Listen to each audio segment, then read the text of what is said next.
What's up, everybody? Welcome to another episode of the Moose Milk Podcast. This is episode 102. 102 Dalmatians? The sequel to the classic 101 Dalmatians. Damn straight, son. Yeah, we're with you as always on a Saturday evening to discuss all the fun and nerdy shit that's gone on this week. And already we have Jordan from Canada already saying, hey, gents, happy weekend. What's up, man? What up, Jordan? How's it going, man?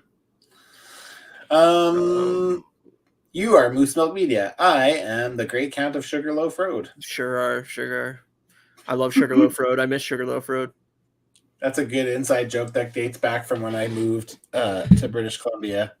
Ryan drove with me. We went through the States, and we stopped in this one place called Sugarloaf Inn on Sugarloaf Road. I don't even know where it was. It was the I want to say night? Montana. I think it was Montana, because the second night was... I gotta look it up. I think it was Montana, though. I might be wrong, but I feel like it was Montana because we got like pretty far. Well, that's where we spend most of our... Yeah, it was... Montana's fucking massive. It was stupid. Make the state smaller, man. What are you doing? It was humongous. It's too big. Yep. Yeah, it's in Montana. Yeah. I have a memory. Whitehall, Montana. Yeah, well, it was Sugarloaf Road. It was a great name for a road. It was a great name for a motel. It's true. We stay there again. I'd stay there if I'm ever in Montana. I'm immediately looking for Sugarloaf Road. Oh, that's I'm gonna be like, I left a comment card. Remember that comment card we left? Yeah, I took a picture of it. It showed up in my memories one day, and I fucking died laughing. Yeah, they had comment cards, and I was like, I appreciate your Sugarloaf Road, but I don't know if they ever seen it or anything. But that's the only place I'll stay in Montana. If I ever go to Montana, that's the only place I'll stay. Yes, it will be. Yeah, we're gonna start without, but it will eventually. The first half. When we put the spoiler tag up is when we'll get into spoilers. But we're gonna start by not spoiling anything right off the bat. So, and we'll blab for half an hour, so you're welcome to hang out for the first half hour. Yeah. Waste your time with us. Come on, Marcus. It's fun. Yeah, stay here. Like, look at these two cuties. Come on. Where else would you rather be on a Saturday night? Hanging out with two fucking almost 40-year-old dudes. Come on. That's funny. Yeah, so we both had pretty long fucking strenuous weeks. So we did. How much did you watch this week? Did you watch anything fun, enjoyable? I watched some more Simpsons. Just when I was at my in-laws, I didn't really have a whole lot happening, so I was watching Simpsons. I finally finished season 5. They're such long seasons. They're like 24 episodes a pop, man. They're fucking long. So this is what I'm saying, dude, is like fucking 1990s television. Yeah. Terrible. It's crazy. So yeah, I've been watching that. I watched Bad Batch this week. It was good, man. It was another good episode. See, really fun. You're starting to really enjoy it. The last 3 episodes have been fucking awesome. So this week's one was really good, really fun. And it's not like a 2-part one, but it kind of finished where they'll have to pick it up next week where they kind of left off. So it was really, really good. I really liked it a lot. Finally starting to come around. And what else did I watch? I honestly am like super behind on all of my usual shit. Like I haven't even really watched any of my toy shows or anything. I've been kind of dealing with a family emergency this week, so my my usual time that I dedicate to this sort of stuff has been not present, unfortunately. So other priorities came into play, you know. Yes, exactly. And then tonight we started watching, but we didn't finish. Everywhere, Everything All at Once, or whatever. I haven't seen it. Everywhere. Yeah, I feel like you would like it. It's fucking wild, dude. It's so out to lunch. Like, it's crazy. I was gonna watch it, and then I wasn't in the mood to read because it's all subtitled, right? Nope. Oh, really? I thought there is subtitles in it, but it's not. It's more English than anything else. No, well, fuck. I just wasn't in the mood to like sit there and read subtitles. I was like, Everything, Everywhere, All at Once. That's it. Yeah. So yeah, I haven't finished it. I think we've got an hour left. It's about an hour and 20 minutes, or 2 hours and 20 minutes, I think. Yeah. So yeah, we watched the better part of it, but it was interesting. Most heartfelt acid trip. Yeah, that's a good way to put it. It's just weird. Like, it's super weird. It's all about like alternate timelines. I guess they don't really call it timelines. I think it's called like metaverse or something like that, or ultraverse, or I don't remember exactly what it is. But when it came out, everybody was saying it was the better Doctor Strange multiverse movie than Doctor Strange was. Yeah, it definitely has some Doctor Strange and the Multiverse of Madness vibes for sure. But yeah, super weird and just like, yeah, it's crazy and it's good so far. It's really, really good. So can't wait to finish it up tomorrow. We'll finish it tomorrow. But otherwise, that's it. I watched Antman on Thursday, and yeah, we'll get into that later. Yeah. What about you? Well, I was sick as a fucking dog this week, so I watched a lot of shit because I was in and out of consciousness for 3 days. So, yeah, I had a really bad fever for 2.5 days, so I basically stayed home from work and just like died on the couch. And yeah, so I finished Friends, my rewatch of Friends. I'm completely done. So nice. Yeah, that show really falls off the second half, I think. Does it? Yeah. Yeah, like I feel like that always happens though. Like I even think of things like I love Always Sunny, but like those last couple seasons are like, I mean they're still funny, but they're in no way comparable to like the prime of it, right? Like they just started repeating themselves. Like that's my biggest problem with Friends is like they ran out of storylines in season 5 and they were just like, all right, we'll repeat the same storylines. Ross and Rachel, yeah, hook up again. Why not? I don't know. What the fuck else are we gonna do? Thanks, Jordan. You're a good human being. Thanks, man. I appreciate it. I'm feeling better now. My voice is a little scratchy and I might cough, but you're not allowed to cough. If you cough, I have to actually cut this off. So all right, fair. Fire me. Yeah, no, I'm feeling a little bit better today. So nice. But yeah, so Friends is done. That's good. I also that took a long time. I mean, I know it's because there's seasons. Again, so many episodes in the season, so I get it. But 24 episodes a season, 25 episodes a season for so it's like 240 episodes or something like that. So that's bonkers. I don't know. It took me like 2 months, maybe. Yeah, ish. Sounds right. I don't know. So I enjoyed the rewatch. I definitely say it went on too long, and like we said, most shows do. So most comedy shows do. So yes, they do. Other than that, I didn't really watch all that much. I started watching Batman Returns and fell asleep. Batman Begins I watched the other night when I was homesick. Why Batman Returns out of I just haven't seen it in a long time. Oh, okay. I rewatched Batman 1989 like I don't know, maybe last year. I should probably do that too. I haven't watched Batman 89 for I don't even know how long. Forever. It's been a long time. After the new Flash trailer, we can talk about in a minute too. I was just in for Michael Keaton Batman, and then so I started watching that, and then I fell asleep, and I was just like, I'm not in the mood to finish this, so I just never finished it. But then I watched Batman Begins, and I was like, fuck, I love this movie. This movie's so fun. Batman Begins is really fun. It's really good. It's such a good movie. Those Christian Bale Batman movies are awesome. The third one I don't love, but the other two I'm a huge fan of. I don't think anybody loves the third one. I mean, it's considered, the weakest one by pretty much everybody. But I mean, in fairness, the other two are like pretty fantastic. Oh, so yeah, they're tense. It's kind of hard to compete with those. When you get one that's just subpar, it's like it just stands out like a sore thumb, right? Totally. But I also think that like if Heath Ledger wouldn't have died, that movie probably would have been drastically different. So I think so too. Yeah, it kind of had to deal with the cards he was dealt, kind of thing. But absolutely. Obviously, I went and seen Antman tonight, and then last week I was gonna talk about it, and then I never did. Is the new Paramore album came out? Oh yeah. I didn't like it. I like the first half of it. Like I'd say up to like 7 songs in. I think it's like pretty solid. I think the last 3 songs are like completely throwawayable. Like I don't even think they belong on the album. It just doesn't feel like a Paramore album, really. I think I listened to it right through once, and then I started it again a second time, and by the 4th song, I was like, I'm good now. I think the first like 5 songs are pretty catchy. But yeah, it's definitely. I just feel like it's not the same vibe as their previous. Like the thing is like After Laughter. That's what it's called, right? After Laughter. Is that the first? That's the name of the last album. Yeah. Yeah, so it's like I feel like that album has like a lot of like, even though they have slower songs and stuff, I'm okay with slower songs, but it's just like to not have the like I miss that hook, and like I don't feel like any of those, even those earlier songs, I don't feel like any of those have really like a hook. Really, there might maybe like a couple songs, but like I agree with you. Like I think this is by far their least catchy album. Like yeah, outside of the main single they put out, I can't think of what it's called right now. This is why.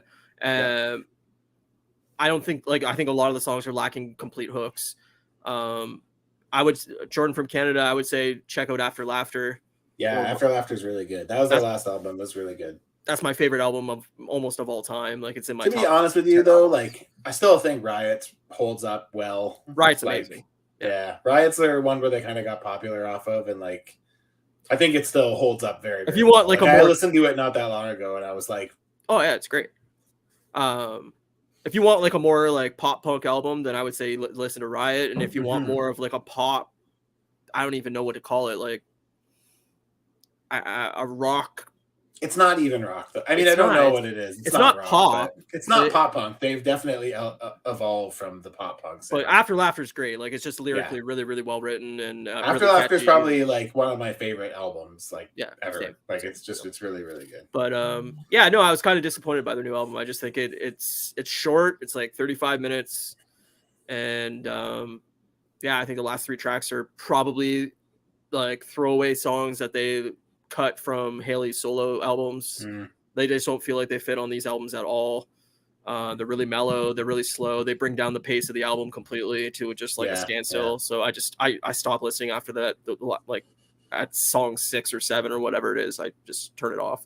But I think it's probably their weakest album. I'm gonna have to agree with you on that.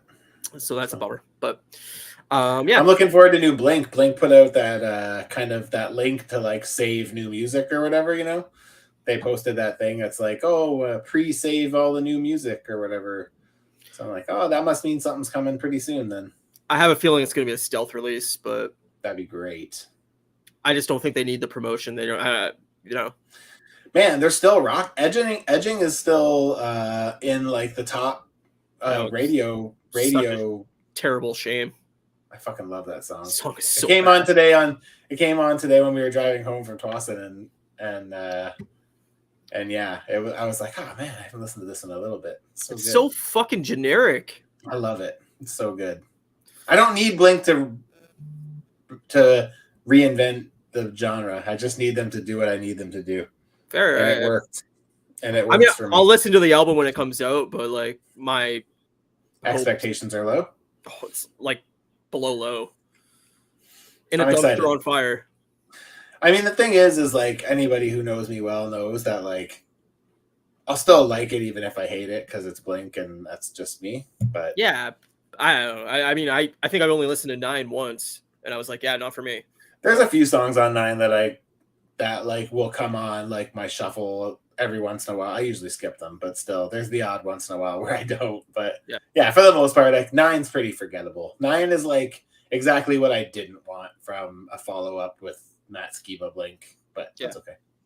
I mean, I'm way more excited for the new Depeche Mode album, so you're on your own there. Yeah, well, I love Depeche Mode, so. But I think we're getting like a new new Taking Back Sunday album, new Fall Out Boy album. I think so. I kind of fell off Taking Back Sunday a while ago too, to be honest. To be honest with you, a lot of those bands I just don't really. I don't think they have a bad album, so. I'm not. I haven't been into TBS. I mean, really, since Louder Now, really. Like, I listened to the stuff after it, and it was like okay, but like, yeah, I don't know. I mean, I'm excited. I don't know. I saw a thing that they said they were in the studio, and then Fall Out Boy I think comes out in March too. So that was like new Fireworks too. There's this band from Michigan that I'm a big fan of called Fireworks, and they put out a new album after being kind of like on break for a while, and I fucking don't like it. I'm not a fan. It's just very different. It doesn't sound like Doesn't sound like anything. Marcus says, "Pup." Did you see, Marcus? Did you see the? Did you see the? But he might be talking about the screen? band Pup. I don't know. The screen, the thumbnail that Ryan did made me laugh when he sent that to me this morning. I was just like, "Fuck, man, that's money." I didn't have time to do it the last couple days, so I was running really behind. So I did it this morning. But it's funny as hell. Yeah. Anyway, we should talk about. We got the Flash trailer. What did you think? Yeah. So good.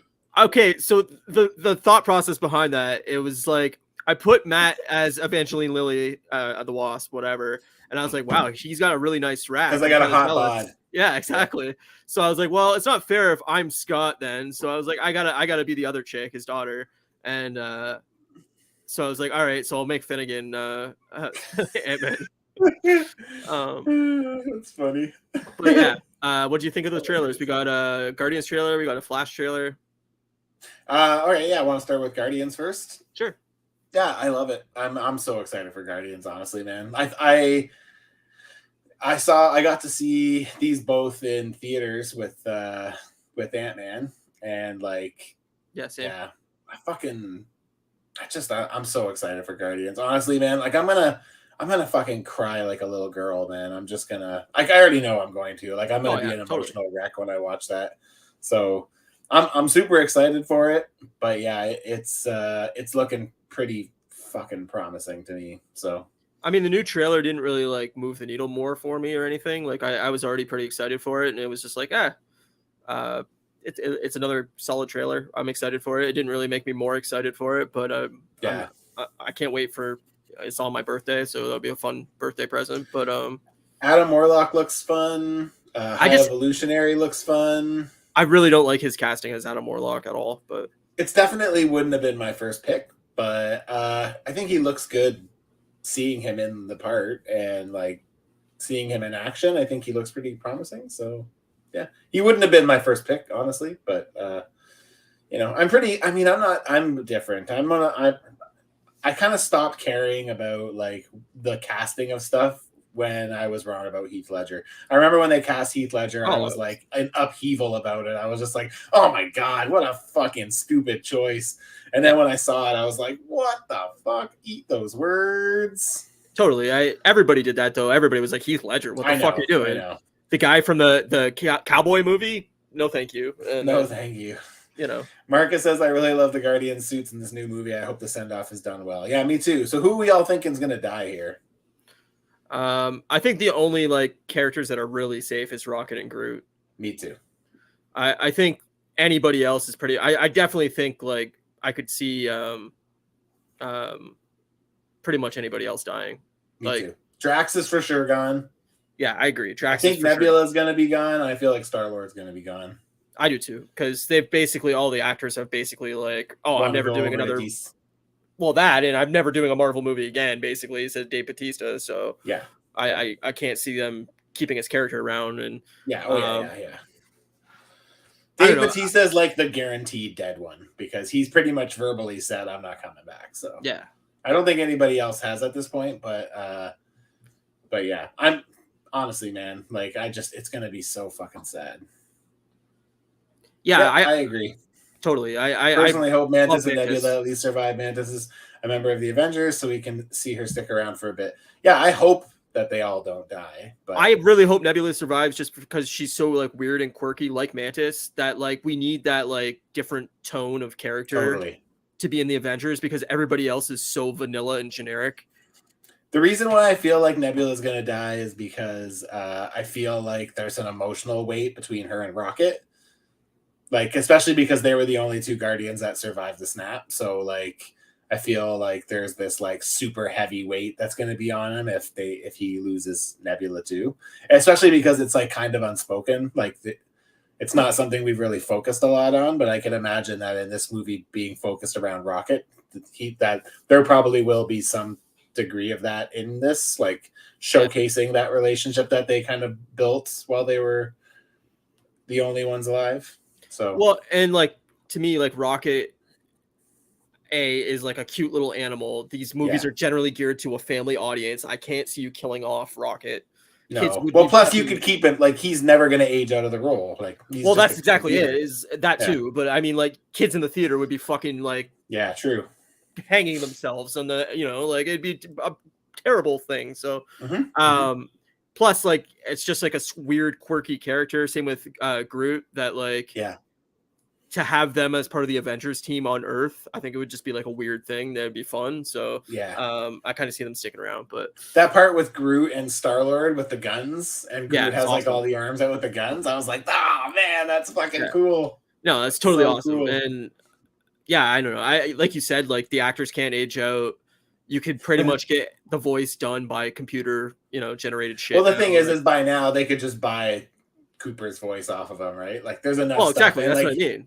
Yeah. So you don't have to worry about it at all. So yeah. I do want to go back to Marcus Yee saying I have a random fear as of late of having a dog and them staring at me in the dark at the doorway. They're protective and sense a weird paranormal shit. I assume that's shit. That happens to me all the time, dude. Like the only like one night that like really freaked me out was I was in bed and I'm on midnight, so I normally sleep during the day, but I was off, so I slept at night because I was really tired. And my dog woke me up barking, staring at like my doorway. And I rolled over to look at my doorway, and there was like a fucking black figure in my doorway, and scared the shit out of me. And I was just like, no, thank you. And I just fucking put the blanket over my head. And went back to sleep. But like, yeah, my dog didn't want any part of it. He was like barking and like kind of whining at this thing. And I was just like, no, I don't want that. But I'm out, man. Yeah. I'm out. The kids freak me out like that. Like fucking when little kids like wake up in the middle of the night and like are talking to themselves or fucking looking in the corner of a room, or I'm like, nah, I don't. Yeah, I'm good. I'm good, man. I don't need any of that shit. What the fuck is this show about? The Flash. What did you think of the Flash trailer? Man, I think it looks good. It looks fucking good. Yeah, it looks pretty good. I mean, the thing is like I could give a fuck about the Flash. It's just Batman. Like it's just as soon as I saw Michael Keaton Batman, man, I was like, oh, I'm in. Honestly, it's even kind of cool to see Batfleck too. Like I don't even really like Ben Affleck's Batman, but like but it's cool that he's there. It's just cool to see, like, and like all of the like the reveal of all the suits and everything. There's been so many things online of people like lightening that image up, and like there's like a gray and blue one. There's like all these different ones of like those old Kenner toys, and I'm just like, oh my god, so fucking nostalgic. Yeah, man. I have a feeling that I mean, I don't know if they've released this at all because I haven't followed shit about the movie, but like I kind of have a feeling that they may have fucking Nolan's Batman in there too. Oh yeah, I wouldn't be surprised. There's lots of rumors though. There's a rumor that they're gonna end with George Clooney Batman too, and I'm just like, that wouldn't really be that. Like awesome.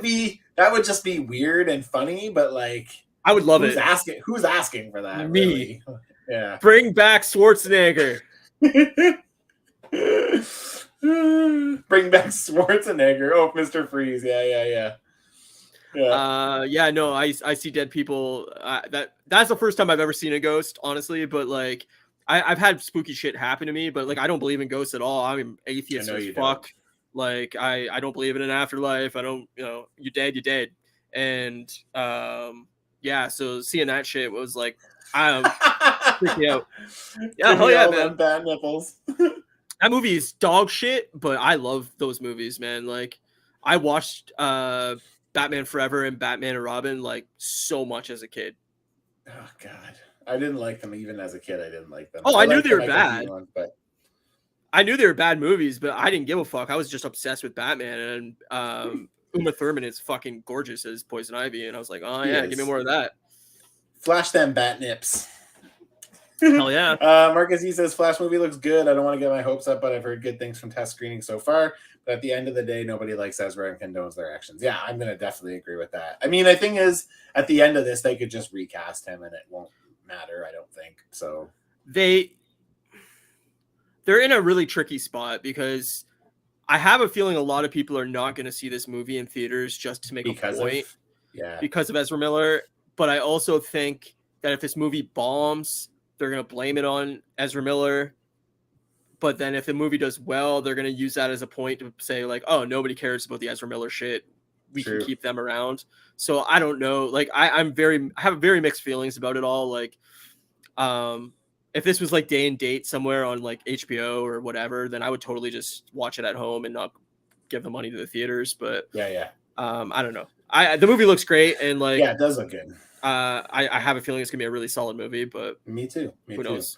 It's funny because even though I'm not an Ezra Miller fan and never have been an Ezra Miller fan, I have to say that I feel like he works well as Barry Allen, yeah, totally. Here, like I don't know that character at all, but I just like from the limited I do know, and just I don't know. It seems good, man. I can't actually believe I'm saying this, but like I actually am excited to see it. I think it's going to be pretty cool. So yeah, I agree with you. I think it's going to be a really solid movie, and it could be totally convoluted though, because the thing is like if their time travel bit doesn't work, it'll fuck everything up. Like the thing is what makes this trailer so exciting is Michael Keaton.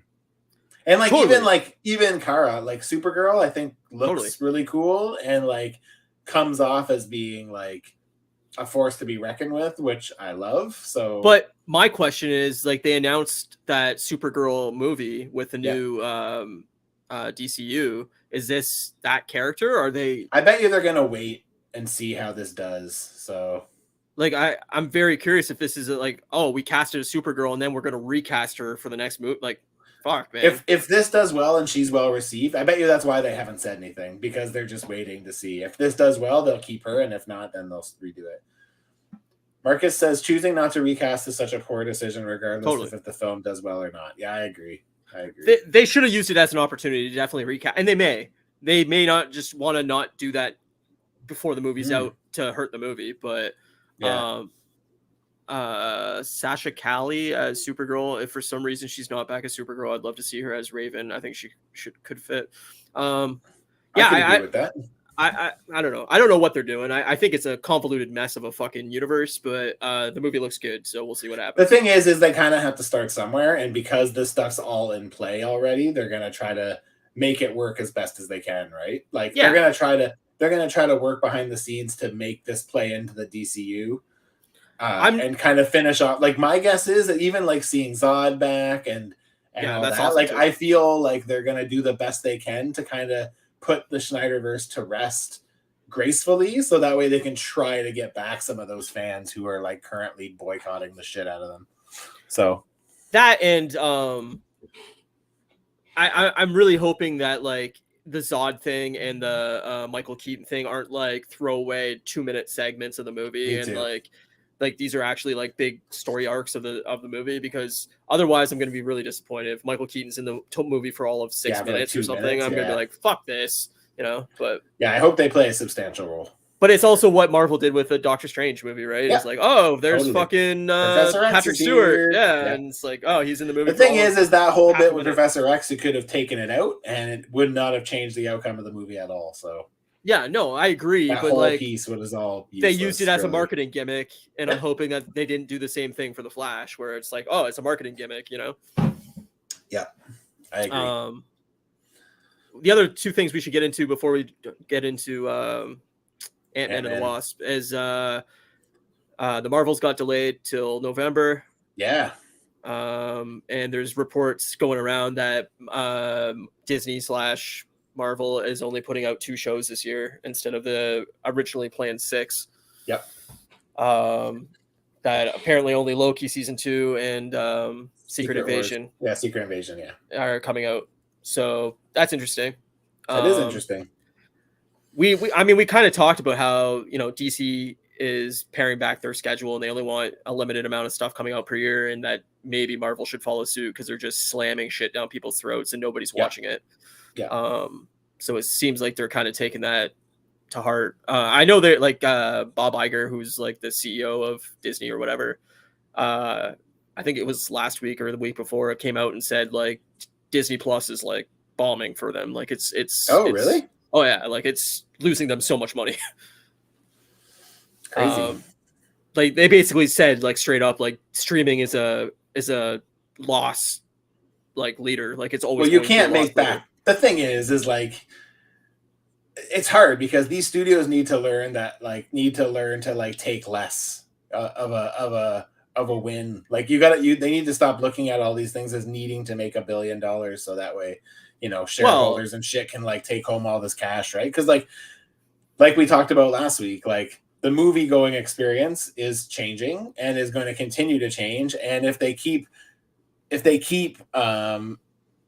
punishing the people who are still supporting, they're going to lose that. And it's going to be way more difficult for these movies to cross $1 billion finish line because the audience just isn't going to be there to pay that. Like, it's just not going to happen. I totally agree with you. I just think the quality level of these shows is such a high that like they're spending so much money on these shows. There's no way they could ever make that money back. It didn't matter. But the thing is like when they don't, I mean, we're guilty of it. When we talked about She-Hulk, what was your number one complaint? Was that it looks like shit. Oh, it does. You hated how much it looked like shit. But if that show would have came out in 2005, think of how bad that show would have looked. I know. I'm just saying that like the budget's still super high. I'm not saying the budget. They probably spent a fortune on that show. It looked like shit. Yeah. But they probably spent a lot of money on that show. But they're probably saying we spent X amount of dollars. We need whatever 5 times that in views or whatever. Like whatever the case is, their expectation. However that translates, right? And like Netflix is like I think one of the only times they have ever hit finally a profit was during the pandemic when their subscriber count like skyrocketed. Yeah. But now they're going to lose everybody. So it's like, I don't know if streaming's ever going to be a successful business. That's what I mean is like I feel like you can't really compare the two because it's not the same, right? It's like movies, you pay $20 to see a movie once. Streaming, you pay $7 to watch unlimited shit all month long. So yeah, I agree with you. And like, I just listened to a podcast again, Plain English with Derek Thompson. It's a really good podcast on the Ringer Network. And he just talks about like random shit going on. He just did an episode on the spy balloon thing going on over the US and everything. But he did talk about with Bill Simmons, I think last week, about the movie industry. And he's saying like, these theaters already know that like it's done. Trending downwards. Like, they're gonna pull on nostalgic, like you talked about last week with Titanic. With Titanic coming out and whatever. He's like, they're gonna do the nostalgic movies. They're gonna start putting like Back to the Future and fucking Godfather and like all these classic movies in theaters, hoping people will pay $20 fucking bucks to go see it again. Yeah. And he's like, these multiplexes of 12 theaters are gonna decrease until there's like 3 theaters, left in the thing, and that's what you're going to get is you're going to get the big Marvel movie that week. You're going to get a fucking classic movie or two. And that's it. That's it. Marcus, he said, I'm okay with that decision. No need to push every project within a short time, quality over quantity. I agree. Yeah, I agree. Especially like it doesn't really matter. The movie getting delayed till November. So we have it's just changing the gap from May to July to May to November, right? There was still going to be a gap after July if Marvels would have stayed in July, right? So exactly. So it doesn't really matter when it comes out, and I have a feeling they want Loki and Secret Invasion to be like these big summer shows. So yeah, just kind of keep people engaged. I assume one's going to come out like mid-May after Guardians, and then the other one will come out in like late July or something like that, or August or something like that. Yeah. Movie theaters are becoming like arcades, although arcades are coming back, man. They, you see barcades happening all over most major cities. Yeah, it's like get the adults that grew up in the arcades, and they'll come in and buy some beer and play the arcades. And true. What's old is new again, So true, very true. So I'm still excited for both Loki and for and for Secret Invasion, so I'm pretty stoked on both of those. I need to rewatch Loki. I need to get myself hyped. Once we get a date, I'm gonna rewatch it. So yeah, I think I will too. But those are the 2 shows I was most excited for anyway, outside of Daredevil. So yeah, I could take or leave Echo. I could take or leave What If. I mean, I liked the first What If, but I don't care that much. So like, I know you hated it, so you don't even give a fuck if it doesn't show up at all. I just don't think we need an Echo standalone show. Like me neither. Echo is not a character that she wasn't that compelling in Hawkeye. So Like if you wanted to do like a Hawkeye season 2 and Echo's a character in it, or in the Yes. Daredevil show, Oh yeah, I Echo's don't a need part to of not it. see her again. I Right. just don't need a whole show based around her. No, it's not every character. Same with the Agatha Harkness show or whatever the fuck. Yeah. Yeah. We don't what I don't need that. What the Me hell neither. is that show gonna possibly be about? The thing is if characters like Hawkeye can't pull people in, an original Avenger of the MCU, a mainstay for 15 years in this world, Totally. how do they expect someone like Echo or Agatha to hold up? Yeah. Like, I just don't get it. But like tonight when me and my three of my friends went and seen Antman, like they're all like, yeah, like we're kind of burnt out on the Marvel movie. Stuff? Like it's all the same at this point. And I was like, yeah, no, I don't disagree with you. Like I agree. It's too much content and it's too rapid and people are busy and they don't want to keep up with 5-6 shows a year. They just don't. It's true. Which is weird because I saw a quote from Kevin Feige the other day, and it basically said that like we want this universe to be something where you can jump in and out of at your own will and not have to feel like you're behind. But like doesn't really. I guess I shouldn't say that because all of Phase 4 felt like it didn't connect. So, but see, that's our complaint about it. The fact that it didn't connect. Like. Yeah. I see what they want to do is like, yeah, if you can hop in and out, that's great. They want a casual fan to be able to go see the next big Marvel movie and not be lost, but it still needs to be compelling though. It has to be compelling and it has to tie into the overall story arc, or there's no reason to have a cohesive universe. Jordan said, I think they need a big Avengers punch again to get some momentum. Yeah, well, we're going to be waiting a while, brother. Yeah, we still got a bit. So I think 2025. And Marcus says, I feel like Agatha show was meant to introduce Wiccan, which is a bit excessive, but maybe it's like WandaVision Part 1, but still. Yeah. I just or Part 2, I think you meant, but yeah. Like I said, you don't need all these characters. Like you need to focus in on what the next Avengers team is going to be and focus in on those 6-7 characters, whatever it's going to be, because just throwing everything at the fucking wall and hoping something sticks is just not working for them. It's just too much. Marcus is ahead of our conversation. He said if the focus mainly on the aftermath of Endgame, okay, cool. But it seems like it's being pulled from separate directions. Yeah. Yeah. Definitely. That's been my frustration, right? Is I just, I've been one of those people that has been there all along and been saying, like, even if things start going sideways, I'm still gonna commit, and I still will. Like the thing is, like, even if with everything that's happened, like I still will, but yeah, I don't know. Like to me, it's just like, and I know I've used this reference before, but like by benching the MCU in these new shows, like, it's like they don't want it to feel like it is part of this wider universe, but it's benching the best characteristic of this whole thing is like, it's this whole overarching universe that like is one big story, and by not utilizing it, you're doing a serious disservice to the world that it's living in because there's no connection. So, well, you just can't have it both ways. Like you can't have a set up universe and then say, oh, everything's going to be standalone now. Like, either build the universe or don't. Like, some people prefer, especially when you spend 3 phases building towards something. Well, exactly. But like some people prefer that like style of television, right? Where you can watch week to week and they don't carry on a story and you're just like, all right, standalone episodes, great. But like me, I personally prefer everything tying into each other and building a cohesive world. And me too. Yeah, I don't know. I mean, we can start getting into our Ant-Man discussion if you want. Yes. Yeah. So we're going to do non-spoilers first. Yeah, non-spoilers. Just our brief thoughts, what we thought, and then we'll get into spoilers after that. Okay, so I'm curious about you. I've been thinking about you since I knew you went and saw it. So I guess the question I ask you is, did this movie get you excited for the MCU again? No. Weird. Not at all. Interesting. It was fine. It was a generic Marvel movie. It did what I needed it to do. For me personally, I needed something to get me excited and about what's to come, and this did it. For me, the thing I'm questioning with this is like I'm not quite understanding.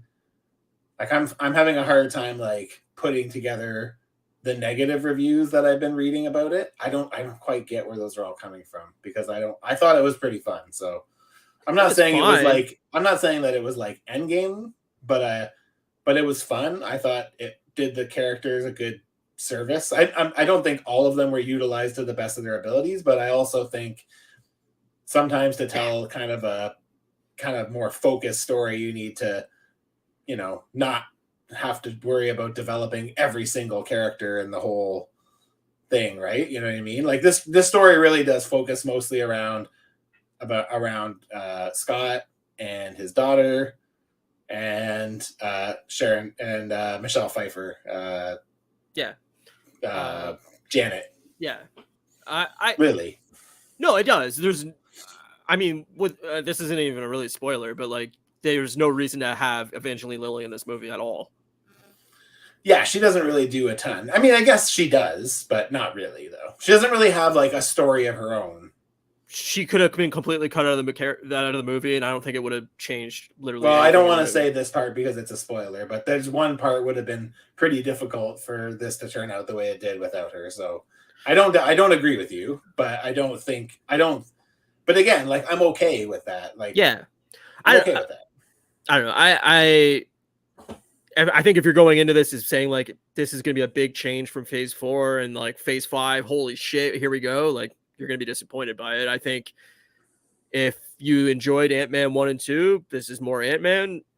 I think it's on par with the first two movies. Like it didn't blow me out of the water by any means. Is it like a bad movie? No. Like I'd give it a solid 6.5, 7. It's fine. Yeah. It was an enjoyable 2 hours. It didn't blow me out of the water by any means.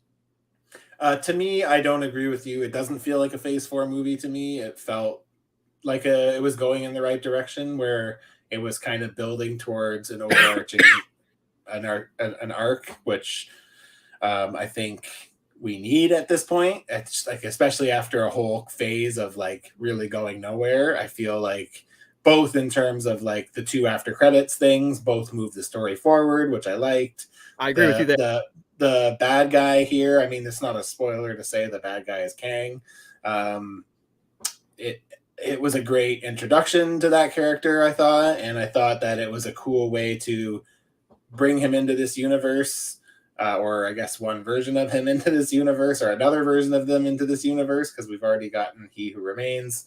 But yeah, I mean, I felt like it played more to me like a Phase 1, 2, 3 movie than it did a Phase 4, which is what I was looking for. I am not saying that it's a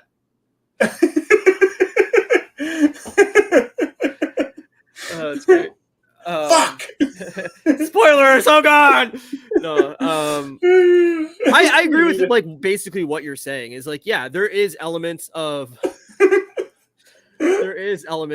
Phase 1, 2, 3 like building towards something, but it's also like there's nothing in this movie that was like surprising. Like it wasn't like, oh man, this is happening. I can't believe like I don't agree with that. What about Kang's story? Again, we can't really get into it without going into spoilers, but like the history of that character and what he's doing in the quantum realm is fine. I don't know. It's basically what I expected it to be. Not me. The thing is, for me, is I don't really know the character of Kang that much. Neither do I, but enough. like I know a bit, but not enough to really. Just from the trailers, is it like what I expected? The thing I liked about the build up to him too was that I liked that we didn't just like be like, here's Kang and he's fucking kicking ass. I like that it was like this like the name you don't want to say, and everybody's like talking about how fearful they are of him, and yeah, I like the build up to him as well in the story. I thought was really good. So, and then I liked that we didn't waste any time. I like that we got right to the story like pretty much right away. I think we spent like 10 minutes kind of just doing like family talk, and then all of a sudden it's like quantum realm, and like that's where we spend the rest of the movie. So I thought there were parts where I was like, I kind of felt like it was like a bit too kind of out there for me. Like there was some, like I heard a few people reference it as like Marvel's Star Wars, which I was like, once I watched it, I was like, yeah, I can kind of see that. But it didn't really feel like Star Wars to me as much as it felt like, I don't know, something more just like Mass Effect.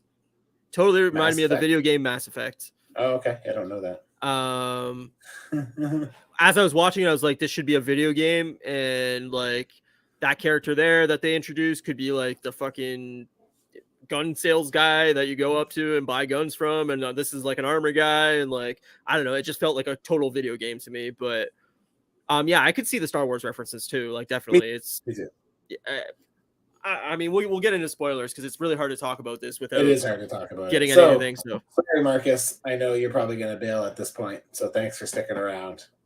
Yes, we appreciate you being here, and we're going to have to talk spoilers because it's hard to really dive into the conversation around this piece without talking spoilers. I mean, lastly, I would just say I would give it like a solid 7. It's not a bad movie. I liked it better than the Eternals. I liked it better than, I don't know, like a few of the Phase 4 movies for sure. But yeah, it's not. But I'll leave this on. Thanks, Marcus. Appreciate it. We need the view. We need the view. You know, like, and then like I'll say the same thing as like, to me, I would probably give it a 7 too, if I'm being honest. So did it play it safe? I'd say yes. I guess so. I mean, the thing is there's nothing really here. I will agree with Ryan in the sense that like there isn't really anything here that's like completely unpredictable, really. Like, I believe I actually called the ending a few weeks ago when we were talking about it, because we were talking about people dying and stuff like that. And yeah, so. Yeah, no, we'll definitely let them know when the spoilers are over. But yeah, we'll take the spoiler sign off. Yeah. Look, let's just get into spoilers. Okay, so spoiler time. Yeah. It was exactly what I expected as a movie. Like, there's nothing in this movie that I was like, oh man, can't believe they fucking, this character came in, or like, oh, they killed off. Like, no, it was exactly what you said. It was like they weren't going to kill off anybody. It's a Marvel movie. It was. Well, they did kill someone off, but yeah. Who? Kang. Well, he's not dead. Well, that Kang is dead. I don't think so. He's dead. They even said it in the post credits. The Council of Kangs or whatever. They did, but Antman, the entire end of the movie was like, "Is he dead? I don't know. Maybe. I don't know. Maybe he's not." But dead. Where Paul Rudd's mind was going in that was not that is he dead. It was, are we safe? Because what Kang from the quantum realm was saying was, in order for us to be safe, I need to get out of here in order to stop what's coming. It was very similar to what He Who Remains said in Loki, which was, right, you can kill me, but I'm keeping things at bay right now. So when you kill me, you're going to be dealing with a bunch of me who are super pissed off and are ready to fucking throw down. And that's pretty much what this Kang was saying as well, was I'm the one who's keeping the peace. That's why I'm here, because they are afraid of what I can do to them and how I can stop them. I mean, yeah, but I don't think he's dead. I honestly think this Kang. Because why at this point? What would be the point of bringing him back? There's a million Kang variants, as we saw in the end, all of which who seem to have lots of different powers, and like they could just make one stronger than this one, and it wouldn't have to undermine the end of this movie. Sure. I mean, you're right, but I don't know. To me, it was just like, oh, he's just like shrunk into the fucking thing. Like, he'll be back somehow. He'll figure out a way to escape it. I don't know. But yeah, I don't think so. I think this one's gone. But I hated MODOK the entire movie. I couldn't stand it. Oh my god, I fucking loved MODOK. Oh my god, I loved how he started telling him his story or whatever, and Scott's like, wait a second, Darren, is that you? Is that you? And it like cuts his story. So bad. Oh my god, I loved how he looked. It was. Oh my god. The thing is, Ryan, ridiculous. The thing is like, how do you? It looked like one of my photoshops. How do you make that look good? Like, you don't. That's why you don't put it in the movie. That's why I loved it. And like, to me, that's where that sort of thing lives, in the quantum realm, where like that one guy's like, hey, you're a broccoli. Yeah, well, that stuff I love, because the quantum realm made sense. Like, I got that, like, there was gonna be weird little like strange ass characters in there, and I like that stuff I love. The broccoli guy, the lamp head guy, the goo guy who wants goo guy holes. that wants holes. I was like, the hole guy's awesome. I want that toy. It was funny. Remember when he was like, "Oh, how many holes do you have?" Or he's like, "You have 7 or something like that." And I was like, in my mind, I'm counting. Everybody in the theater was counting. They're like, okay. And then right when he was like, "Oh yeah, that is right." Yeah. No, like I loved all the side characters like that they met, like the badass ninja chick. What I don't even know what their name was. Yeah, I don't have any names, but I loved those characters. I thought they were all so the biggest fun. problem with the movie for me too was like, well, I shouldn't say biggest, but like one of the big problems was I don't know any of those characters' names because they were just like blah, and you said it once and then they never said it again, and it was like, oh, this person's gloop glop, and you know they're. I loved when they were. I like when they like no one understood anybody in the quantum realm, and he's like, "You gotta drink the goo," and then like as he drinks the goo or whatever, they goes from being like weird words to drink the goo. Drink exactly. The goo. Yeah, no, it's awesome. I wanted more of that. Like that's the stuff I liked about the movie. Yeah, there wasn't enough of it. That stuff reminded me of like Taika Waititi type stuff of like Korg and like all that kind of like the weird wackiness of it. Like I thought that was like the strength of the movie that they needed to lean way heavier in. I would have got rid of Wasp. I would have got rid of fucking MODOK. I would have focused way more on all that shit and then the Kang stuff. I fucking loved MODOK, and I loved how when he gets introduced to like everybody, it's like his story that he's telling in flashbacks just gets cut when they're like, Darren? Like it happens with Scott, and then Wasp sees him, and she's like, Darren? And then Hank sees him, he's like, Darren? And so then, fucking funny. Then he realizes he's such a dick, and he's like, I am a dick. And I don't know. It was fine, but like honestly, I just thought he looked terrible. MODOK was one of my favorite parts of this movie. I fucking died laughing every time he was on screen. I died laughing. It was so funny. Wish there was a way to make it look better because it looked terrible. It looked like I did it in paint and just fucking stretched that fucking face across the fucking visor. Like it was awful. I thought it was great. I thought it was so funny. I hated it. I like when he puts him in a little thing and it's just like this big like head thing with these tiny little legs. I like when he's like, oh, look at your cute little legs. I did find it weird too that like none of the side characters of like the other two movies are in this like almost at all. Like no Louis, no. Yeah, well, we were in the quantum realm, so I guess I know, but like I would wish we could have seen. I was totally waiting for a moment where like we got like some kind of throwback or like I don't know something, and like I thought, oh, the after credit scene. This is definitely gonna be the chance where we get like one of them to Ghost. Or something. Ghost. I thought we would see Ghost in the after credits just because she's related to Ant-Man, and I thought it would like kind of build towards Thunderbolts, but I was surprised like how little like the first two movies really mattered to this. I guess outside, I don't know, but I mean, I think it matters in the sense that without having those two in your like viewing library, I guess like you don't really know how all those characters work together and like the importance of like Sharon being I keep calling her Sharon, Janet being in like in the quantum realm and how bad it was for her and like and all that like.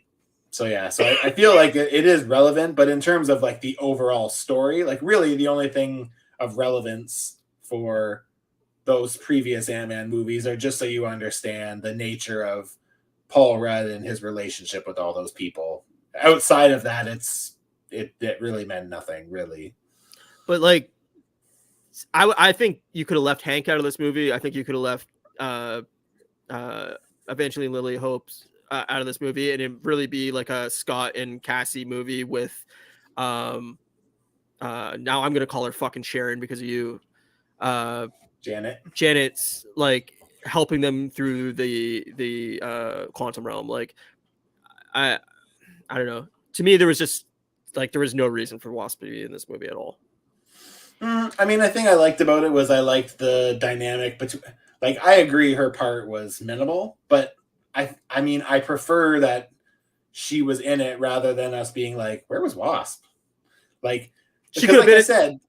Like I said, like we don't need to spend like every Ant-Man movie doesn't have to involve like heavily revolve around Wasp and Hank. Like they both played their part. Same with Hank. Like Hank was only in it for a short bit. Oh, I mean, he was agree. in it, but I mean, like, but the parts that he played were important. Like at the But end with the ants, that was important. You couldn't have done that without Hank. no, I agree. I mean, I guess you could have, but like, I guess, but yeah, like to me, they could have been at the beginning of the movie. It's just like in the family area of the movie, just like sitting around the dinner table or whatever. Scott, Cassie, and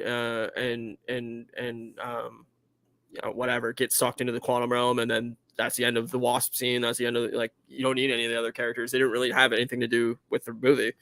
but the thing is, you needed Janet. You needed Janet for sure because So, she's been like, there. if you have Janet there, but then you don't have her daughter or her husband looking for her, then But that's weird. Like you should like, I don't know.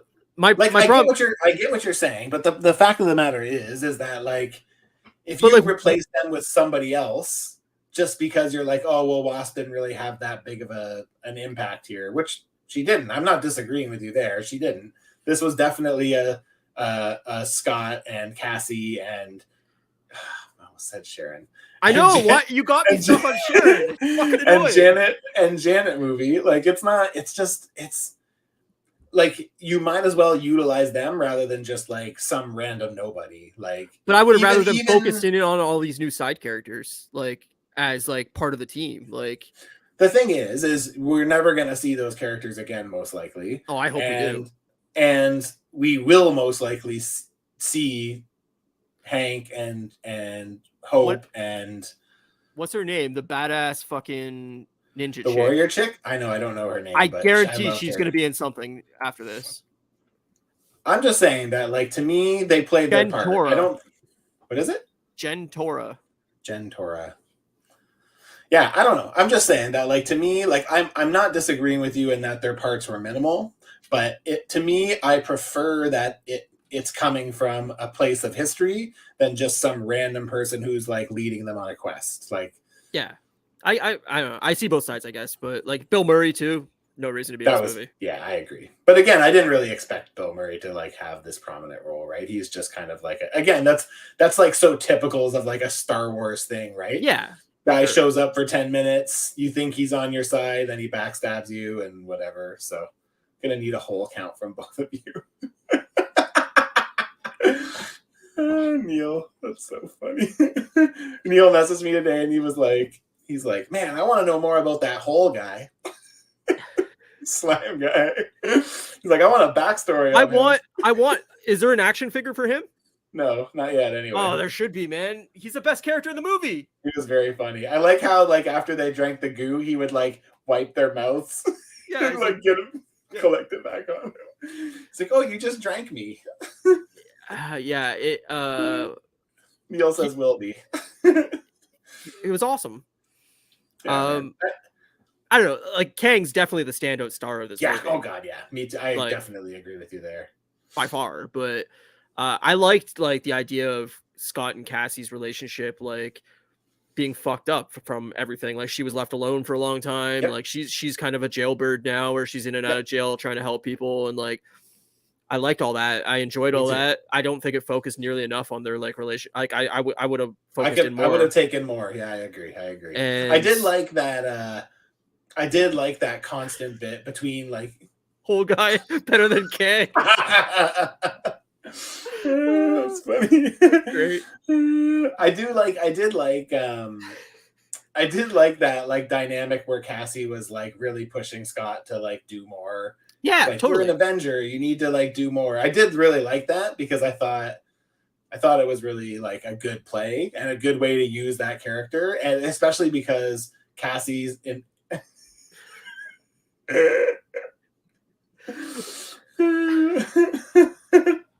I need that fan fiction right now. Yeah, for sure. But yeah, I would love to see like I like that because like Scott's or Cassie's like opinion of Scott is so important to Scott. So it's like such a good way to kind of like push him to like do more, right? Because he just wants to be something special for his daughter, right? Especially after, not being there with the blip and being in jail and all that kind of stuff, right? So And I'm glad that they like actually focused in on like, oh yeah, the blip happened, and like they Yeah. just instead of shrugging it off like the Yep. last 6 movies, like it wasn't even a thing. Like, yeah, that would fuck up so much stuff. Like, Totally. They Cassie talked about saying people being like homeless. losing their houses and stuff. Yeah. Yeah, like Yeah. all the homeless people because somebody new moved into their house and now they have nowhere to live. And it's like, yeah, that would be a big problem. Yep. 5-6 years of, people moving and taking over And all now these all of a abandoned sudden houses. 50% of the population comes back and they have Right. nowhere to live. Like, Yeah, totally. and that's the thing is like, and again, right? Like how as I said at the top of this is like, that's what I liked about this is like, I feel like they course corrected in a good way where it's like, they're talking about what's happened in past movies and they're not just neglecting it. And like, I like that, right? Like I do like that, but it just didn't go far enough for me. I wanted more. Yeah. I mean, I would have taken more, but I'm grateful for the fact that we still are, again, we went back to playing in the universe that we know and love. Whereas I feel like all of phase 4, we spent getting away from it. So Yeah, I mean, yeah, I wanted more. I just felt like, okay, we haven't gotten nothing for so long. Like this is going to be a big building block, and I just don't feel like it really was. Like I feel, yeah, we knew it was Kang. We got Kang. yep. They're setting up the Kang stuff, great. But I wanted like, all right, this is where it's moving. Like let's fucking really push forward here. And yeah, it didn't really do it for me. It was fine. It was a solid, like I said, seven, ish movie. And I would say the same. Like honestly, it's a 7 for me too. But like in fairness, for me, like it did what I needed it to do. Like it course corrected in the sense that we're talking about the future, we're setting up future movies and the rest of this phase, and like that's what I was missing from phase 4. So now that I've got it, I'm fine. The thing is I've never been one to want to spend a whole movie. If Kang would have drank the whole guy juice, it would have been more devastating than the Thanos snap. That's great. Like the thing is like to me, like again, like I never want these movies to be a big setup because then you get Amazing Spider-Man 2. Yes. I look like what I'm trying to say more or less is like I would have weeded a bunch of stuff out and I would have put more of the stuff I liked in, and like that's how I would have made this movie better. Is like it felt way too much stuff into the movie where they didn't have enough room to breathe. Like I wanted more of the side characters, we didn't get that. I wanted more about the Scott and Cassie relationship, we didn't get that. I would have pushed harder into the Kang stuff and got rid of the MODOK stuff completely.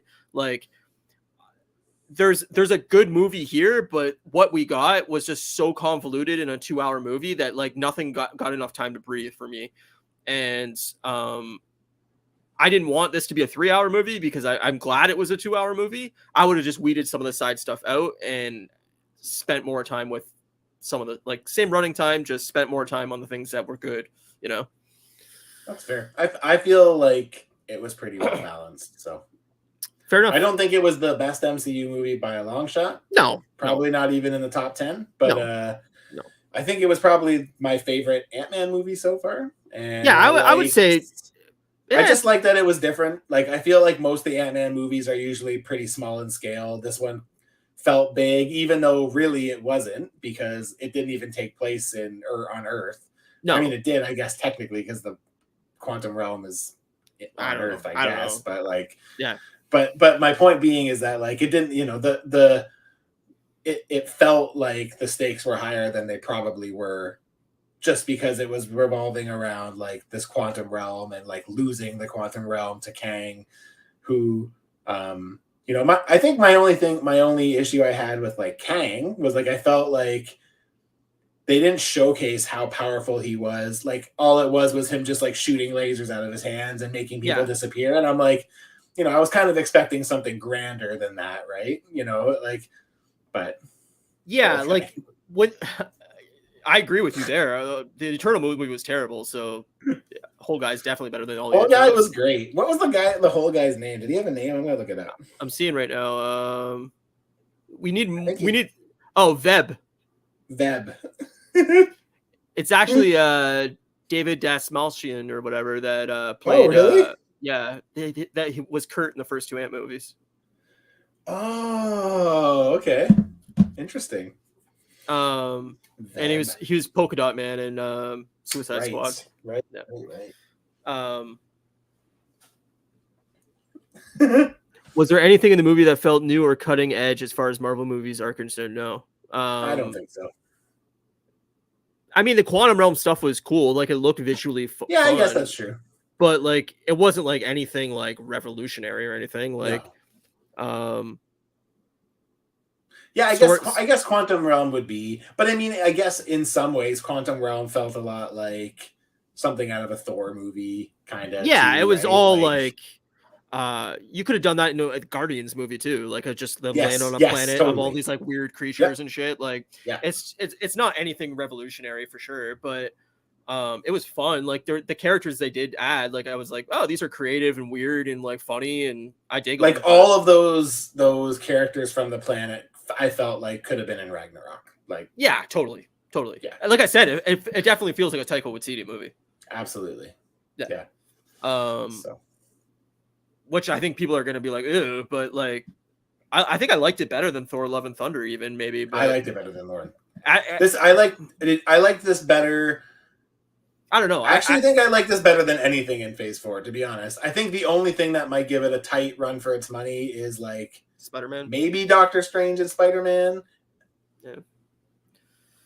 I don't know. I have to rewatch maybe Shang-Chi too. Again, like I love Shang-Chi until the end. I don't love the end. The end didn't connect with me, but everything else I liked. So everyone who drank whole guy juice will soon be on a mega level. Mark my words.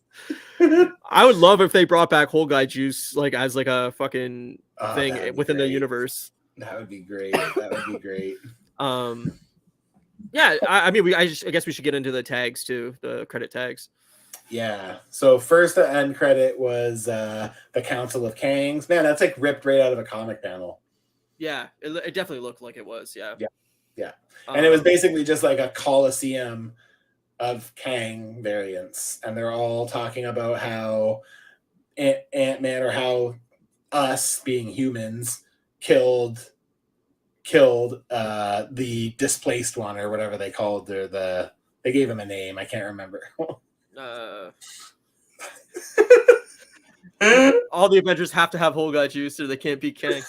So I mean, because I don't know Kang. Neil mentioned them to me today, so I know he knows the characters' names. But like, there was 3 different variants of Kang that were present, that were kind of talking about how they kind of have to stop, because like if an Avenger, they didn't use, I'm paraphrasing big time, but like Immortus, Ramatut, and Scarlet Centurion. Yeah. Yes, there you go. So they basically those 3 are basically talking about how like if an Avenger killed a Kang variant, then like what could happen if they kind of get to them, kind of thing, and how they have to like put a stop to it before they get the chance to, kind of thing. Yeah. I don't know. Like I was hoping for more of a credit stinger. Like I was like, oh man, I really hope this is like really sets up the future. And I mean, I guess it does in some way, but like that's so far down the line where this is going to really come into play again, I think. Yeah, but I mean, again, last phase you were complaining that we weren't getting any Kang stuff. So like I'm glad we got it, but I'm just saying, like, when is this Kang stuff going to matter again? See, my preference here would have been that we got a Kang setup for the greater future, and then something to set up. Right. I mean, I guess technically the second one is not just a Kang. It is a Kang setup, but it's also for a setup for Loki. Like, I can't see Kang having any part in Guardians at all, like any storyline or anything touching that, right? And then the Marvels, I don't think is really going to touch with the Kang stuff. I can't assume it would. Yeah, I don't know. I'm not sure. And then I think the movie after that is the new Captain America movie. I don't think that's going to really have much to do with Kang. So it's like, the thing is maybe they're going to start pimping 2 kind of main stories. Maybe they have to for the Avengers, Thunderbolts and Kang, right? Like they're going to have to for those 2 separate Avengers movies, right? Is that they're going to have to thread the needle between 2 different like storylines. But yeah, like I just don't think there's this Kang thread is going to get picked up again for probably another 1.5 or 2 years, unless it's like an end credit stinger or something like that. That's how I think we're going to start spending more of our end credits. Like I bet you Guardians has a Kang end credit, or they're just planting the seed for the second credit stinger of Loki season 2. Maybe, So, maybe. Yeah. Because that's the second stinger is they show Loki and Mobius. Owen Wilson. Wow. Sitting in a theater or something watching Kang do like some kind of show. I don't know. Yeah. It looks like it's like based in like the 1920s or something. It looks it was like a Broadway show. Yeah. And like Loki's joking like this is the guy we're supposed to be worried about, and Mobius is like, yeah, like it is. I don't know. It like I said, it did enough. It did the job it was supposed to do. I just wish it would have pushed it more. Me too. I agree. I won't disagree with you there.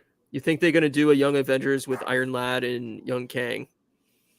I don't think they're gonna do anything Young Avengers for a long time. I think that they have been setting it up because like we've seen a bunch of Young Avengers, kind of like between Ironheart, and I know Ironheart's not really a Young Avenger, but like she fits the bill. But like I feel like with them taking a quality over quantity approach, that a lot of that stuff might end up just getting left on the sideline. Because the thing is like again, it's a lot like Agatha, it's a lot like Echo. Like who's itching for a teenage Avengers movie? Like I know I'm not. Like either am I. But if anything, I think they would make it an animated show, like a kid show for Disney Plus. Maybe is like Young Avengers and have it more kid friendly and have it like a weekly cartoon or something like that for Disney Plus. I just can't see it being like a movie that's like big budget or anything like that. Me neither. Yeah. But the thing is, to do it right, if you were going to do something like that right, you'd need it to be pretty big budget because all of those characters from the comics all have powers that would require you to. Yeah, that's why I'm saying animated, right? Yeah. Just keep it animated and have a weekly thread or whatever. The Young Avengers team up to fucking take care of whatever. Well, there's been lots of like rumors about that happening for a long time, right? Talking about like kid Loki and like Wiccan and what's like Wanda's two kids. I can't remember the kids' names, but both those kids too. Right. So and then Ironheart and then yeah. I mean, they're already picking up X-Men 97 apparently for a second season. Season 2, yeah, I saw that. Yeah, so I mean, I hope they just call it X-Men 98, but it's like Windows 98. I like that. And then they get to like X-Men 99, and then they have to worry about Y2K, and that's the big X-Men threat. That'd be wonderful. I love it. Turn your clocks off, bub. Exactly. It's about to hit midnight and he's slashing all these digital clocks. Exactly. He's trying to type on the computer. He's like, fuck it. That's great. Overall, solid.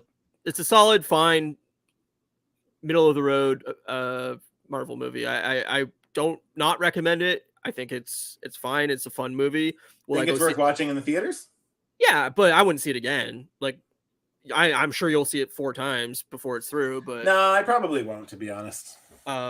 This movie doesn't compel me to see it again anytime soon. Like it was like, yeah, I'm glad I've seen it, but if I had a friend who was like, I really want to see Ant-Man, but I have no one to go with, I'd go again. But if it's gonna be left in my court, I probably won't see it again. Yeah. But again, that's not because I didn't enjoy it. It's more because I'm just trying to be smarter with my money and be like, sure, I don't need to see these 1,000 times. So yeah, totally. But now we have the wait, man. It's 3 months till Guardians. I can handle 3 months. That'll be here before you know it. 3 months till Guardians, and then 6 months till the next movie, and we'll have a long little break. So we'll see what happens. Well, hopefully we get some dates here moving forward. We'll get some more stuff. We're supposed to get Star Wars. We're supposed to get Mandalorian. We're supposed to get Ahsoka this year too, right? So we'll have shit to talk about this year. Will we? That's my point. Is like I think they're going to cut down a lot of what they're putting out. I definitely think we'll get Mandalorian. I definitely think we'll get Ahsoka, but like I don't think we're going to be getting 4 Star Wars shows a year and fucking like the days of getting like Book of Boba Fett and all this side shit. I think it's done, man.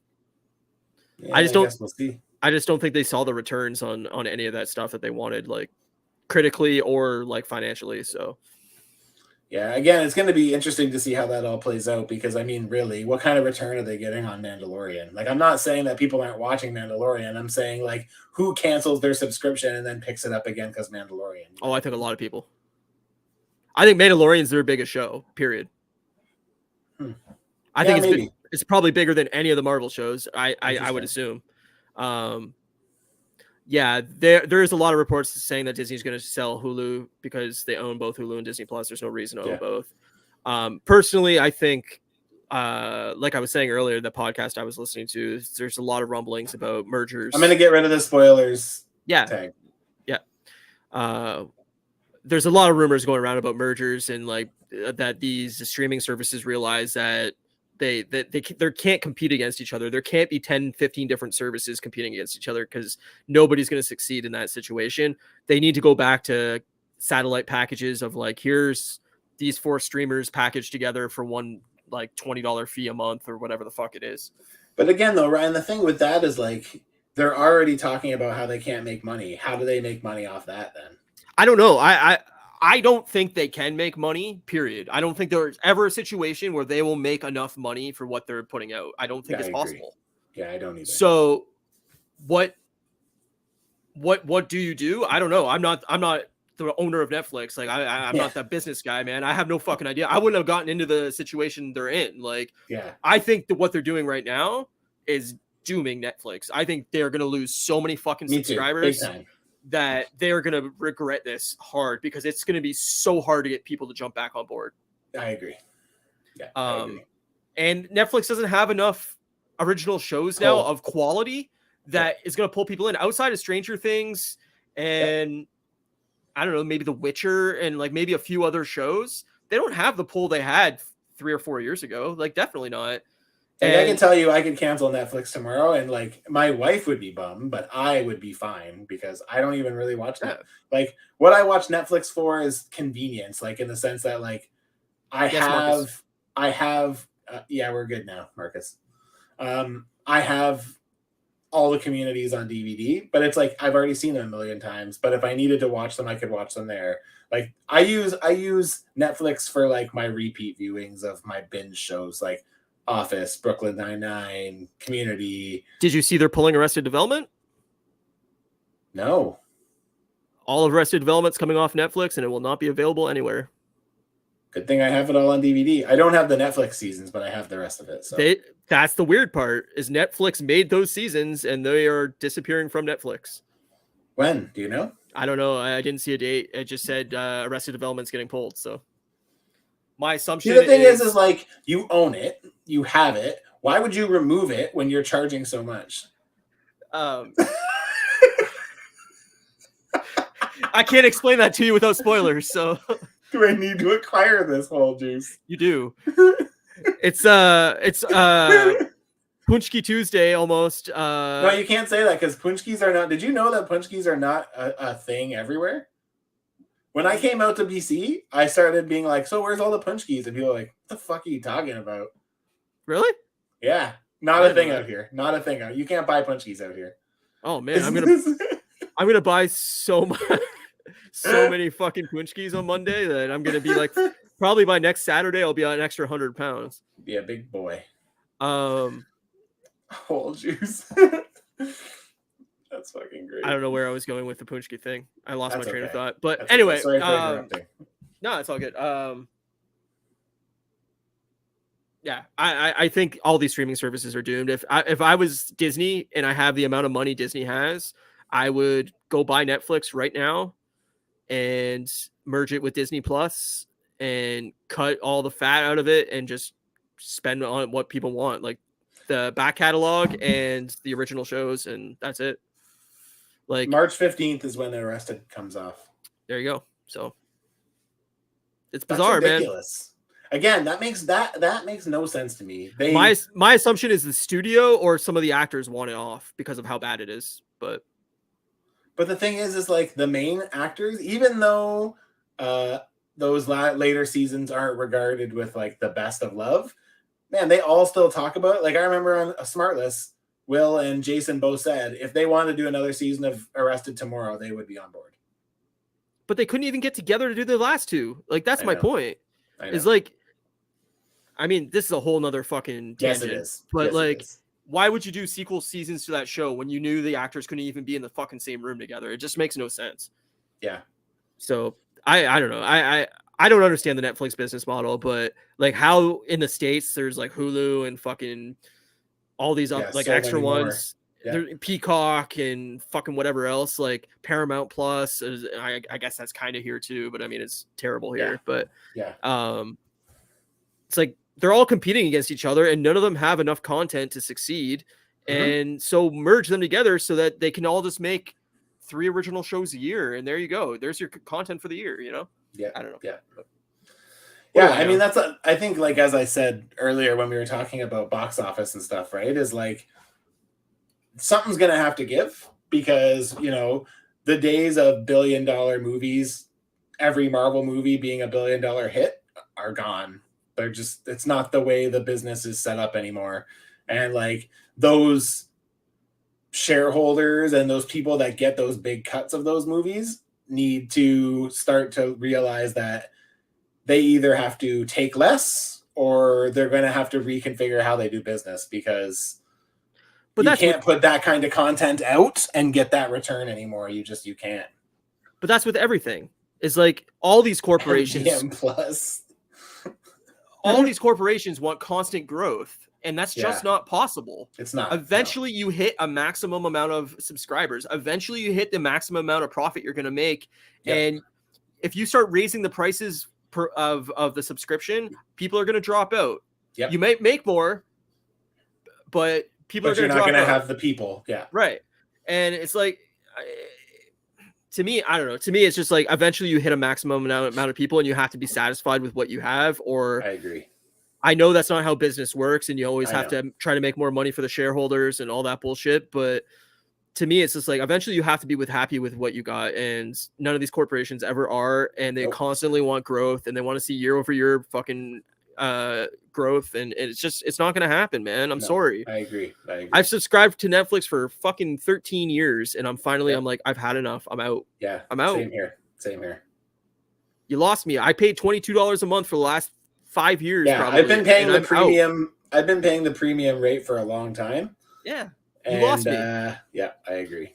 And that's like me as a customer saying, like, you fucked with me too much, and I'm done. Yeah. And more people are going to do that. All these companies that are like, oh, once Disney Plus goes, oh, we're going to whatever, $150 a year to make more money, I'm going to say, fuck you too. I'm out. Neil makes a good point. Right. But that's with everything, right? Like, they're trying to, music was doing the same thing. That's why Spotify exists, oh, we don't want people to stop stealing music. We'll make something cheap that they can subscribe to, that they can get all their music on. And yeah, it sucks that none of the artists get paid fucking dick from Spotify or anything like that. But it's probably a little bit better than if everybody was just stealing everything. Yes. I don't know what the system for like streaming is, but it's definitely not back to satellite packages, because everybody hated that. So what is the solution? Marcus, you said I never realized that. Like, what does a company do when they reach their maximum amount of customers? Well, there is no maximum. That's the problem. Is like I've been in retail for my entire adult life, and no matter what, every year they expect we got to make more money. We got to get more shoppers in. We got to do this. We got to do that. And I'm telling you, eventually, in a city of this size, you hit a maximum amount of people that are going to shop at a store. There's always competition, and people are going to shop where they want to shop. There's no loyalty anymore. People aren't like, fuck, I'm only going to shop at Walmart. I'm only going to shop at whatever. We're seeing that in our stores too right now. Is like the stores that used to do so well with coming out of the pandemic and seeing all these price inflations right now with everything. Like, we're seeing a lot of people who are just like, they're shopping where the deals are. They're going to go where the deal is, and they're going to try to save as much money as they can. And especially with shopping, most people are just going to do it online. Yeah. If you can get your groceries through an online service, that's easy. You don't have to leave the house. They're going to do that. And this is what I said about my company for the longest time, is they should have fucking focused in during the pandemic of fucking delivery and e-com, and fucking building a sweet service online presence that you could fucking go on, fucking do your shopping and get it delivered directly to your house. And they didn't do that. And it was a huge missed opportunity. Yeah. And so like movie theaters got the same issue, is they're going to have to figure out how to adjust. And I don't think they will. I think you're. Again, I think they're going the wrong direction already, charging a premium for the best seats. Right. But that's what they're not the answer. No, it's not. But that they're looking at it as oh, we're going to make more money this way. And it's like, no, less people are going to come to the theater. The thing is you might make more money for a bit, but the problem is you're pissing off the people that have been keeping your business alive. Because after the pandemic, a lot of people have not returned to the theaters, and that is only going to piss people off because now you're taking advantage of the people who have been keeping your boat afloat. Yep, I totally agree with you. And even all the shit with James Cameron, right? Like even during the preamble to Antman tonight, James Cameron had a fucking trailer of him going like, "Oh, the theater experience is where you belong," and the re-release of Titanic, people want to sit in a theater for 3 hours and 15 minutes straight without being able to pause their movies. And I'm like, dude, no, they don't. No, they don't. Marcus, you said my local movie theater closed down. Now I have to go deeper into the city where the tourists and mouth breathers are. We lost one of ours.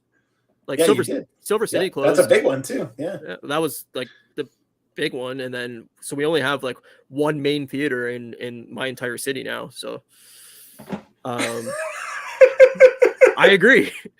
I mean, I'm pretty fortunate because I live in a pretty populated area. So like we have, in a 40-minute drive, I have like 12 or 15 theaters to choose from. So yeah, but you also live in like the second or third biggest city in fucking we live in Canada. Yeah, exactly. Yeah, exactly.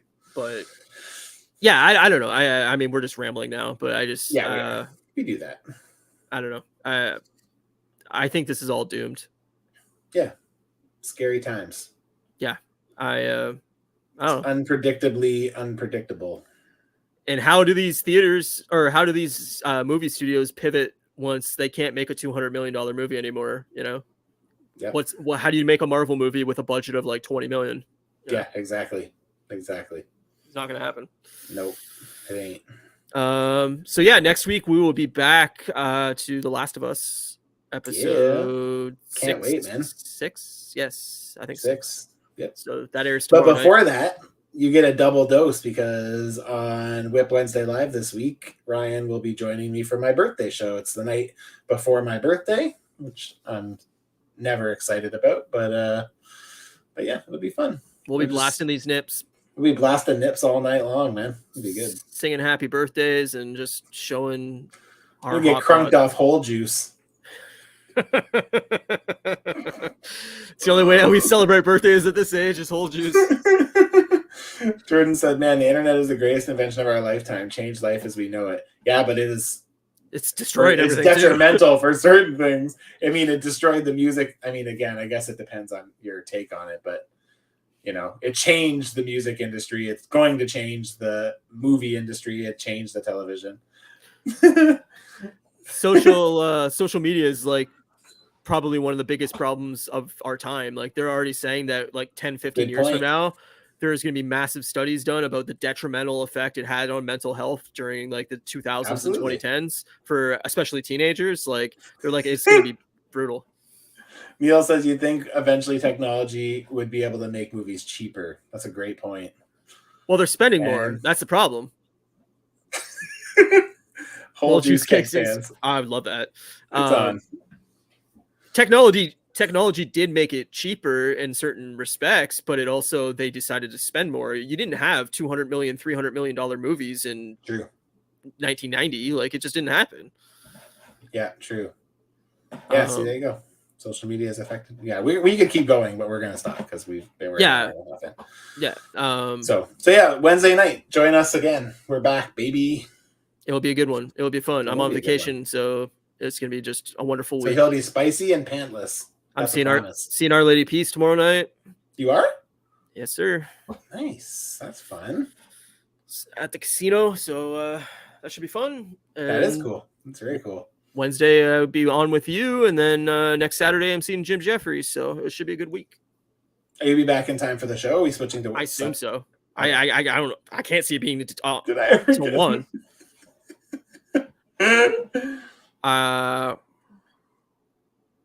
I got 13. Ryan has 8 anuses. I seen it. I seen him. Thanks everybody. This was a lively chat this week. I really appreciate you guys all hanging out. That's great. Especially for a spoiler one. It's good. Yeah, really good. Thanks for letting us spoil it for the few of you that stuck around. I know Jordan hasn't. I don't think Jordan's seen it, so yeah, he let us spoil it for him. So, and hopefully you still enjoy the movie when you get to see it. Yeah, 8. I was born that way. I have 3 tails too. I just tuck them into my extra anuses. Yeah.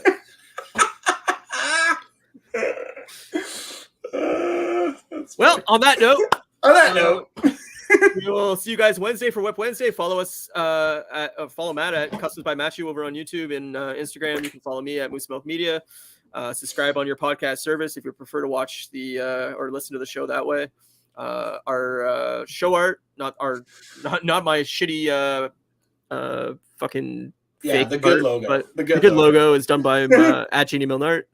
And we appreciate you all, and we'll see you Wednesday and Saturday. Hells yeah, we will. Laters. Peace out, homies.